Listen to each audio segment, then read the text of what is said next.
Hello, నేను మీ doctor ఏవంశీ Krishna, consultant orthopaedic surgeon, విధాత hospital, Vijayawada. చాలామందికి meniscus tear అయిందండి, మెనిస్కస్ టేర్ జరిగింది.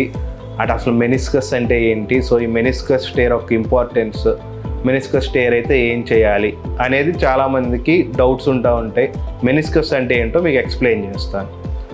సో మెనిస్కస్ అనేది మన నీ జాయింట్ అనేది ఫీమర్ బోన్ అంటే థై బోన్ కింద టీబియా అనేది లెగ్ బోన్ మధ్యలో ఫామ్ అయ్యే జాయింట్ అండి, నీ జాయింట్.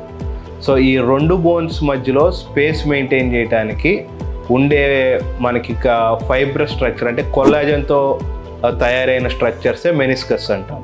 మెనిస్కస్ అనేవి రెండు ఉంటాయండి, మీడియల్ మెనిస్కస్, లేటరల్ మెనిస్కస్. మనకి సింపుల్గా చెప్పాలంటే మెనిస్కస్ మనకి ఒక థిక్ రబ్బర్ బ్యాండ్స్ ఎలా అయితే ఉంటాయో, థిక్ రబ్బర్ బ్యాండ్స్, ఆ రబ్బర్ బ్యాండ్స్తోనే లోపల మనకి మెనిస్కస్ అనేవి ఆల్మోస్ట్ సి షేప్లో మీడియల్ సైడ్ ఒకటి అంటే నీకి లోపల సైడ్ ఒకటి, నీ బయట సైడ్ ఒకటి ఉంటాయండి. ఈ మెనిస్కస్ అనేది వెవాస్కులర్ స్ట్రక్చర్ అంటే వాటికి బ్లడ్ సప్లై ఉండదు. సో ఈ మెనిస్కస్ మన రెండు బోన్స్ మధ్యలో గ్యాప్ మెయింటైన్ చేయడానికి మీడియల్ మెనిస్కస్, లేటరల్ మెనిస్కస్ అనేవి ఉంటాయి. సో ఇప్పుడు